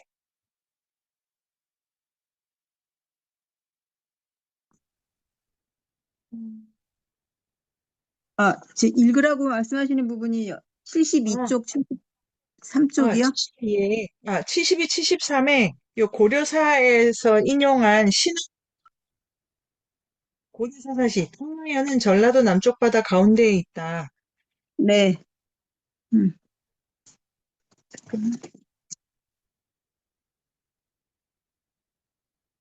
음. 흠나여는 전라도 남쪽 바다 가운데 있다. 그 고기에 이르기를 태초에 사람도 생물도 없었는데 세 명의 신인이 땅으로부터 솟아 나왔는데 이 현의 주산인 한라산 북쪽 기슭에 모웅이라는 굴이 있는데 이곳이 바로 그때의 것이라고 한다. 마지는 양을라, 둘째는 고을라, 셋째는 부을라라고 하였다. 이 세 사람은 먼 황무지에 사냥을 하여 그 가죽을 입고 그 고기를 먹고 살았는데 하루는 자색 복리로 봉안을 한 나무 상자가 물에 떠와서 동쪽 바닷가에 와 닿은 것을 보고 곧 가서 열어보았더니 상자 속에는 돌함과 붉은 띠에 자색 옷을 입은 사자가 따라와 있었다. 돌함을 여니 그 안에서 푸른 옷을 입은 세 명의 처녀와 각종 망아지와 송아지 및 오곡종자가 나왔다. 그 사자가 말하기를 나는 일본의 사신인데 우리나라 왕이 이 세 딸을 낳고 말하기를 서해 가운데 있는 산에 신자 세 명이 탄강하여 장차 나라를 이룩하고자 하니 배필이 없다고 하면서 나에게 명령하여 이 세 명의 딸을 모시고 가게 하여 이곳에 왔습니다. 당신들은 마땅히 이 세 명으로 배필을 삼고 나라를 이룩하기를 바랍니다. 하고 말을 마치자마자 그 사자는 후련히 구름을 타고 가버렸다. 세 명은 나이에 따라서 세 처녀에게 장가들고 샘물 맛이 좋고 땅이 건 곳을 택하여 활을 쏘아 땅을 점치고 살았는데 양을나가 사는 곳을 1도, 고을나가 사는 곳을 2도, 부을나가 사는 곳을 3도라고 하였다. 이에 처음으로 오곡을 심어서 농사를 짓고 망아지와 송아지를 길러서 목축을 하여 날이 갈수록 부유해 가고 인구가 늘어갔다. 네. 요 얘기에, 요 탐라현의 그 바다에 여기 그 72쪽에 모흥이라는 굴이 있는데 이제 그때 거다 이런 것도 있고요. 굴에서 세 명의 신인이 그러니까 그냥 인간은 아니고 신인이 솟아나는 거죠. 솟아나가지고 양을라, 고을라, 부을라가 있었다. 사냥을 했다. 그러니까 원래 사냥을 했고 이들은 그냥 같이 사냥을 하던 사이다. 근데 나중에 그 결혼을 해서 각각 자기 땅을 갖게 되는 거죠. 이 활을 쏘아가지고 영역을 갖게 되는데 가죽을 입고 고기를 먹고 그다음에 그 침 설정하면 하고 있었다. 그 다음에 농업을 한다. 이거를 순서대로 설명을 한다고 허남준 선생님께서 해석하시고 다른 해설서를 봐도 원래 수령문화인데 농경문화를 뒤틀게 됐고 이렇게 기어쌤 정리해 주신 것도 그 부분이 있죠. 그런데 결국은 둘이 어떻게 살 거냐 고민하는 이야기다. 네. 괴내깃도를 설명하는 그 신화랑 함께 저는 농경을 비판하는 신화라고도 읽을 수 있다. 이런 생각도 들었는데요. 요 신화는 일단, 이 순서대로 설명을, 그러니까 뭐 이들은 총각일 때는 사냥을 했다. 이렇게 되어 있고요. 그 다음에 이제 밖에서 옵니다. 이 73쪽의 첫째 줄에 자색 복리로 봉인을 한 나무상 그래서 뭐가 떠들어온다 이런 거 있지 않습니까? 나무 상자. 근데 자색으로 봉인을 했네요. 이 상자 동쪽에 상자에 사람이 있다. 밖에서 이거를 가지고 온다. 그리고 결혼하면 공간이 나눠진다. 이런 걸로 기본적으로 이게 고대 서사 시담. 그래서 74쪽에도 두 번째 문단에 고대 영웅 서사시 중 괴네기 땅, 괴네기 땅 본풀이 또는 같은 계열의 송당 본풀이는 건국 신화의 근원적 신화에 해당하는데 이게 농경과 수축 관계를 설명하고 있기 때문에 근원적 신화에 속한다. 요 76쪽에 이게 근원적 신화인데 송단계 신화에서 이제 이야기인데요. 송단계 신화라는 이야기가 있고 76쪽에 소로국 천국이 사냥을 할 생업을 꾸려나갔는데 자녀들이 많아지자 백주토가 농경을 권한다. 그래서 농경을 여성이 시작한 것으로 하는 탐라건국 신화를 생각할 수 있다. 남성 신의 수렵 문화에서 여성 신의 농경 문화로 이행을 하기 때문에 여성 신이 좀 더 중요하다라고 하는 해석이 있고요. 77쪽에 기현쌤이 써주신 것처럼 이 두 번째 문단 밑에서 엿새 줄에 그 미식파와 유식파 이게 원래 그 이 신화에서 소로소 천국이 고기를 못 끊어가지고 그 계속 자기가 기르던 그 농사 지어야 되는 소 잡아먹고 옆집 소 또 잡아먹고 이런 이야기 테마가 들어가 있는 거죠, 요 신화에. 그래서 수렵을 하던 소로소 천국이 그 고기 못 끊는 것에 대해서 남의 고기 훔치는 거에 대해서 이 백주도가 그 윤리적으로 문제 삼는 이야기가 들어가 있다. 그래서 결국 둘은 77쪽에 보면은 결국 자정한다. 같이 안 산다. 입맛이 안 맞아가지고. 요런 이제 신화의 일부도 이야기하면서 수렵과 농경 사이의 갈등도 건국 신화에 들어있다. 이런 내용이 있고요. 여기서 일반적으로 드는 여러 가지 얘기를 어, 해보면 되겠습니다.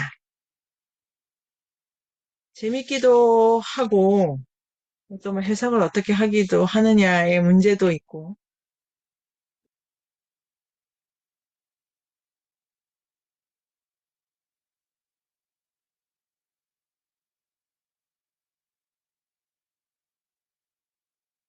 네, 유리쌤? 아까 말씀하시다 마셨는데 왜 농경 비판으로 읽으실 아, 거였는지 힌트 좀 그, 주세요. 아, 이, 이 신화 있지 않습니까? 소로소 천국이죠. 제가 아까 잘못해 소로소 천국이랑 백주도 이야기가 이 신화가 원래 원본이 있다 이런 건 아니죠. 구비 전승되고 있으니까요. 아니, 뭐 여러 동화책 이렇게 보면은 어, 둘이 이제 왜 이 사단이 왜 났느냐? 원 소로소 천국이 과한 육식쟁이였느냐? 그걸 제가 찾을 수 없었고 모든 이야기 실력은 겨우부터 문제가 생겼어요. 그러니까 소를 계속 먹고 싶어 하는 거죠. 이 소로서 천국이. 그러니까 이 농경이 항상 같이 간다. 농경일수록, 그러니까 이 소로서 천국 원래는 사냥하던 사람인데, 밭을 갈게 된 거지 않습니까? 밭을 갈면 갈수록 이 허기에 시달린다고 저는 읽어보면 어떨까 이런 생각을 했던 거예요. 밭을 안 갈았으면 허기에도 없었을 텐데. 근데 그거는 신안에서 제공되지 않은 부분이기 때문에 그까지 가정할 수 없지만, 이 허기는 농경 때문에 온 거다라고 해석할 수는 없을까? 이런 게 있고, 그 다음에 그게 이제 쭉 밀고 나가면은 우리 서로도 성이 안 차. 그래서 옆집 소를 잡아먹어야 돼. 라든지, 그 다음에 수가 없어지니까 자기 배로 이렇게 땅을 갈지 않습니까? 소로서 천국이 자기 배로 땅을 가는 모습은 원래 사냥꾼의 모습이라고 보기에는 너무 이렇게 이제 비루해 보이기도, 비천해 보이기도 해서 제가 이거는 농경 비판이다 이렇게 해석을 하면 안 될까? 이런 생각도 해봤네요. 유리쌤 어떠십니까? 음, 그 괴기가 먹고 싶다 막 이런 부분이 뒤에 있어서 읽고 싶었는데 오늘 범위 읽느라고 급급해서 그거 네네네. 못 봤는데 너무 기대가 돼요. 네네네. 뒤에 좀더 되는데요. 수렵하고 농경을 근데 이거 자체도 의미가 있는 것 같아요. 한 이야기 안에 이 문명사적인 두 테마가 들어가 있는 거니까 그 육지 안에 이런 식의 갈등과 긴장 관계가 있는 신화가 없다면은 정말로 요 신화는 중요한 신화 같아요. 해석을 더 다채롭게 하면은 좋고 이게 또 미식 논쟁으로 고기 끊어라, 고기 끊어라, 고기 끊어라 논쟁에서 그리고 둘이 같이 못 산다 이런 거 있지 않습니까? 이게 누가 뭘 이제 서로 천국이 다 잘못했다 이래야 되는데 나중에 이 아들이 또 나중에 들고 일어나가지고 엄마 아버지 다 이렇게 몰아내세우는 그런 이야기로 종합이 되죠. 그런데 이 두 부부 사이에만 보면은 같이 가기 되게 어렵다는 테마가 이 신화 안에 들어있으니까 수렵하고 농경은 같이 갈 수가 없는 거다. 요 주장을 좀 밀어보면 어떨까 생각해봅니다. 해봅니다. 그러니까 근데 농경은 다른 거랑 같이 가기가 되게 어렵다. 네, 정국쌤? 보통 수렵에서 농경으로 변화가 됐다고 우리가 알고 있죠, 그냥. 네네, 그냥 알고 그거, 있습니다. 네. 예, 그냥 그 과정을 말하는 것 뿐인지, 근데 이 사단의 문제를 제기한 것이 남자 쪽이 아니고 여자 쪽이잖아요. 그리고 네네네. 살림을 가르자고 하고, 이게 그것도 여자죠. 제주도는 옛날부터 약간 좀 그런 면이 있었거든요. 그 여자들이 그렇게 막 순종하지 않고 살림을 가르는 경향이 좀 있어요. 그리고 친정 부모조차도 그 막 찾고 살아라 이런 말을 육지에 비해서는 확실히 덜 해요. 남자가 그 사람뿐이냐 갈라라 이렇게 말하는 그 친정 부모들이 진짜 많거든요. 그래서 이것이 어떤 제주도의 좀 여성들의 네네네. 성향인가? 이런 생각도 들고 또 아니면 그냥 농경 민족이 우세해지고 있다. 농경이 우세해지고 있던 그 실정을 말하는 건가? 그런 생각도 들고 그러네요. 다 좋네요. 이 신화가 이렇게 쭉쭉쭉 뭐 작자가 한 방향으로 밀어가는 게 아니라 여러 가지 그 욕망과 정념이 만드니까요. 헬라라, 째라. 그렇게 그 하면 우리가 제주도 가서 갈 수 있을지는 모르겠습니다만, 제주 박물관, 민속박물관, 제주는 집도 육지랑 다르다고 하더라고요. 예, 그 뭐, 앞거리, 밖거리. 네네네. 그래서 그 가옥 구조 같은 것도 이번에 잠을 못 자겠어요. 갈 때 많아가지고. 근데 그런 제주시 아주 것도, 가까운 데 있어요. 제주시 네, 가까운 데 있어요.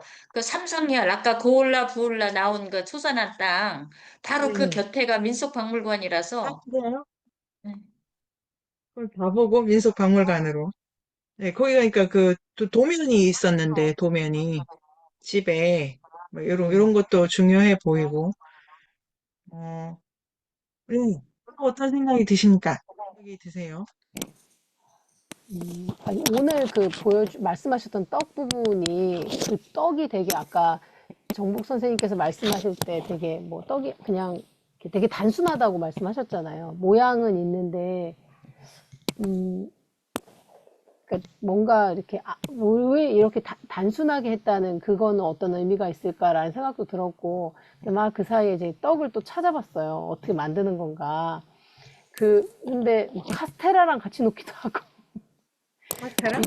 떡을 카스테라랑 뭐 그렇게 놓기도 하고 그러니까 어떤 의미가 있을 것 같아 갖고 요렇게 올리나 봐요. 요렇게 보이세요? 혹시 너무 아니요, 작죠? 선생님, 이런 거 카스테라 아니에요? 넣는 거는, 네.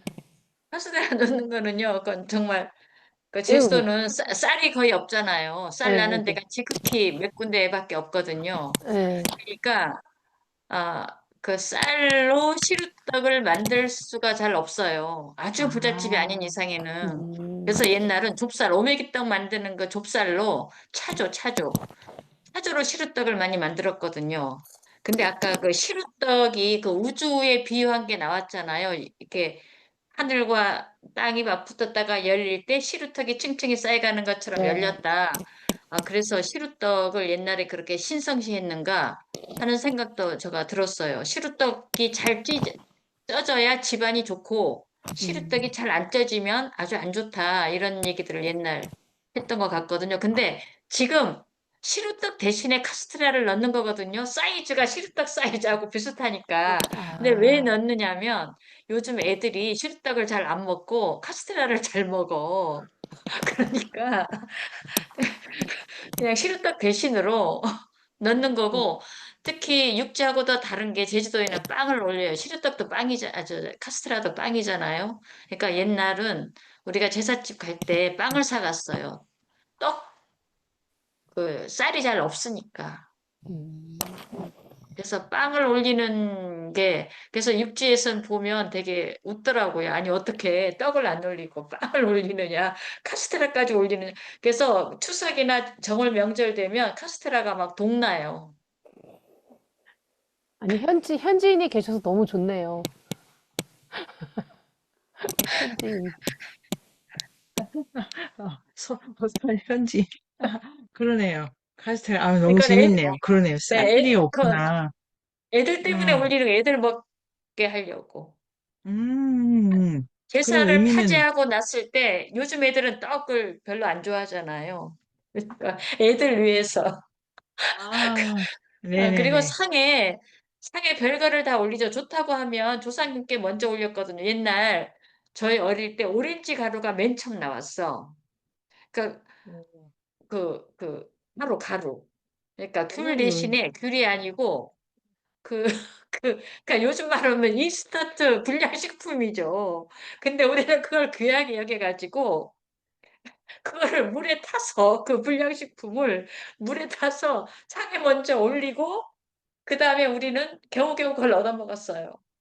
아, 그러니까 굉장히 맛있는 거라면 무조건 조상님께 먼저 올렸던 그런 기억이 있어요. 네. 이 애니미즘이죠. 신이 미각이 발달하셔가지고 음식을 찾으신다. 신이. 그런 것도 재밌네요. 제사 음식. 자, 그러면은, 진진쌤? 어떤 생각이 드셨는지.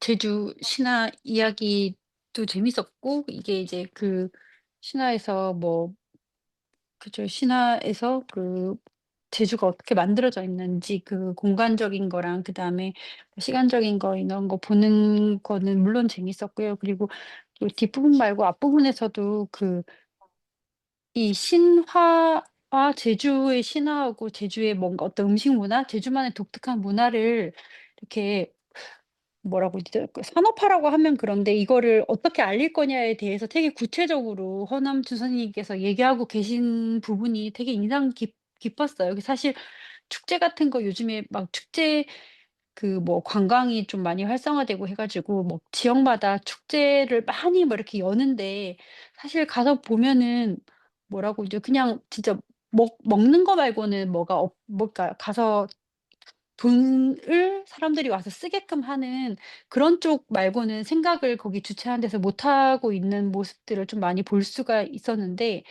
호남 선생님이 그런 방식이 아니라, 그리고 제주도 많이 이제 사람들이 많이 여행을 가는데 뭐 진짜 그냥 경치 좋은 데 카페 뭐 예쁜 곳 이렇게 해서 그냥 사진 올리고 막 이렇게, 그러니까 소비하는 식으로만 여행을 가는데, 그런 방식이라고 하면은 사실 되게 좀 한정되는 것 같거든요. 그러니까 얼마 못 가서 이게 제주가 그냥 쓸모를 다해 버리는 것 같은 그런 느낌이 드는데, 그런 방식이 아니고 이제 제주의 시나 이야기를 같이 엮어서 이런 뭐 문화적으로 이렇게 뭐 이제 축제를 하고 해야 된다고 하는 부분에 있어서 되게 구체적으로 말씀해 주시는 부분들이 되게 인상이 많이, 네, 깊었습니다.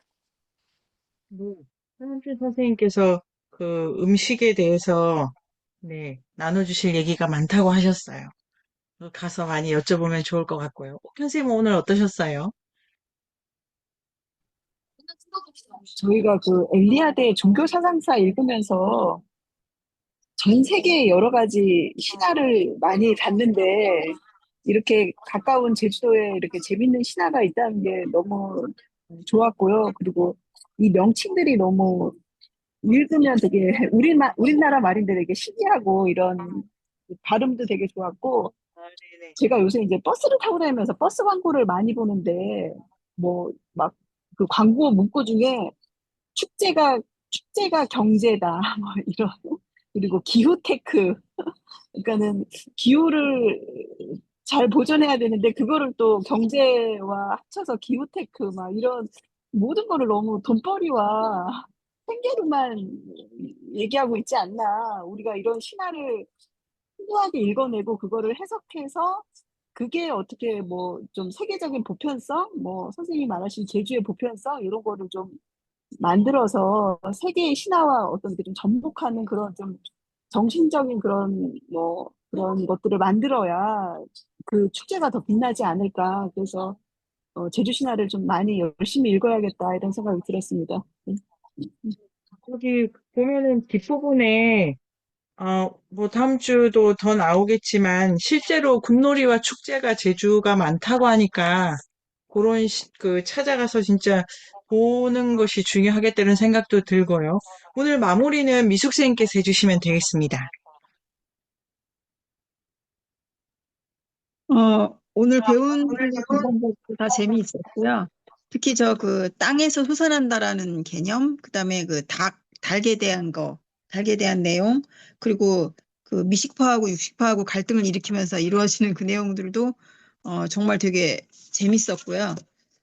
그다음에 이제 그 태초에 그 고양부 삼신이 땅에서 솟아나서 그 나중에 그 고씨, 양씨, 부씨 세 성씨의 시조가 되었다라는 걸 보고 앞으로 이 고씨, 양씨, 부씨를 보면 예사로 보일 것 같지 않다는 생각도 했습니다. 네, 모두 재밌었습니다. 좋네요. 그럼 고시양시 부실 보고 소선아 때문에 우리 중엔 없어요? 고, 고서방님이 계시네요. 기현쌤 댁에 계신 고서방님이 소선아 때문에 이러셔도 되고 고미숙 선생님. 재밌게 보고 고미숙 선생님 소선하셨다면서요.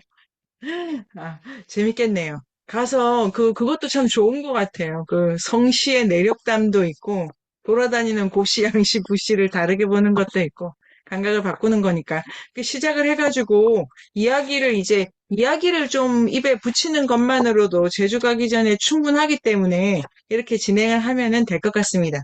그러면은 다음 주에 만날까요? 다음 주에 구체적으로. 안녕. 고맙습니다. 네네. 안녕히 주무세요. 인류학의 숲으로 초대합니다. 인문세닷컴에서 만나요.